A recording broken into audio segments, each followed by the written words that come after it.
अब किस राज्य में अगले आदेश तक लॉकडाउन जैसे सख्त पाबंदियां लगाई गई, किस राज्य में 17 मई तक पाबंदियों को बढ़ाया गया और कोरोना काल में कई लोग कैसे मानव सेवाओं की पेश कर रहे हैं मिसाल। देखिए टॉप 9 हारेगा कोरोना।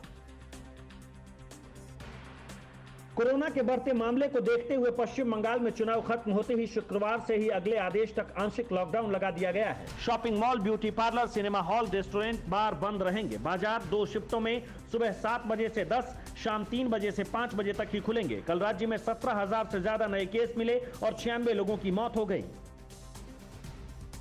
राज्य सरकार ने कोरोना संक्रमण की चेन को तोड़ने के लिए 3 मई तक लॉकडाउन जैसी लगाई गई पाबंदियों को 17 मई तक बढ़ा दिया है। शादी समारोह में अब 50 की जगह केवल 31 लोगों को ही अनुमति होगी। शादी में बैंड वाले भी शामिल होंगे। हालांकि पहले की तरह ही फैक्ट्रियां चलती रहेंगी। वीकेंड कर्फ्यू अब 7 मई को दोपहर 12 बजे से 10 मई सुबह 5 बजे तक होगी। उत्तर प्रदेश के मुख्यमंत्री योगी आदित्यनाथ कोरोना से ठीक होने के बाद लखनऊ में बनाए जा रहे डीआरडीओ के कोविड केयर सेंटर को देखने पहुंचे। यहां जल्द से जल्द 500 बेड वाले अस्पताल की शुरुआत होने वाली है। इस बीच राज्य में कल एक दिन में सबसे ज्यादा मौत दर्ज की गई। कल कोरोना से 332 लोगों की जान चली गई, जबकि 34,000 से ज्यादा नए केस मिले। कोरोना मरीजों को प्लाज्मा डोनेट करने के लिए अकाली दल ने प्लाज्मा बैंक बनाने का ऐलान किया है। यूथ अकाली दल की ओर से 200 कार्यकर्ताओं का प्लाज्मा बैंक बनाया जाएगा। इसमें अकाली दल के वरिष्ठ नेता विक्रम सिंह मजीठिया भी शामिल हैं। इसमें 100 लोग वैसे हैं जो पिछले दिनों कोरोना से संक्रमित होकर ठीक हुए हैं। आगे इस डेटाबेस में और अकाली दल के कार्यकर्ताओं के नाम और नंबर शामिल किए जाएंगे।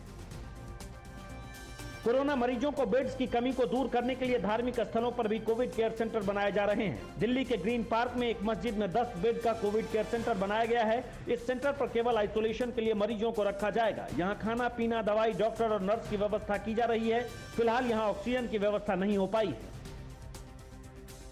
कोरोना के भयावह दौर में संक्रमितों के शवों के अंतिम संस्कार को लेकर भी बड़ी मुश्किलें आ रही हैं। शवों का सम्मान के साथ अंतिम संस्कार के काम में दिल्ली का कालिया परिवार हर जोखिम उठाकर दिन रात लगा हुआ है। पिछले 20 साल से शहीद Bhagat Singh help and care नाम से ये परिवार संस्था चला रहा है। कैंसर से जूझ रही ट्विंकल कालिया देश की पहली महिला एम्बुलेंस चालक भी हैं। ये संस्था अभी 12 एम्बुलेंस के जरिए मानवता की सेवा कर रही है। कोरोना काल में डॉक्टर और फ्रंटलाइन हेल्थ वर्कर्स दिन रात मरीजों को बचाने और उनके इलाज में लगे हैं। इनकी सेवा को कभी भुलाया नहीं जा सकता। ऐसे ही मुंबई के क्रिटिकल केयर अस्पताल के चेयरमैन डॉक्टर दीपक नामजोशी हैं। डॉक्टर दीपक घंटों पीपीई किट पहनकर मरीजों के इलाज और उनकी निगरानी करते हैं। ये कहते हैं कि जैसे सेना का जवान बिना नतीजे की परवाह किए बॉर्डर पर लड़ता है, वैसे ही हम कोरोना से लड़ रहे हैं। छत्तीसगढ़ के रायपुर में बीजेपी के विधायक बृजमोहन अग्रवाल ने 7 दिनों के अंदर 200 बिस्तरों का ऑक्सीजन की सुविधा से लैस कोरोना कोविड सेंटर खोल दिया है। यह कोविड केयर सेंटर निजी इंजीनियरिंग कॉलेज के बंद पड़े हॉस्टल में बनाया गया। सामाजिक संस्थाओं के सहयोग से यहां बृजमोहन अग्रवाल अपने बेटे बेटियों के साथ कोरोना मरीजों की सेवा में लगे हैं।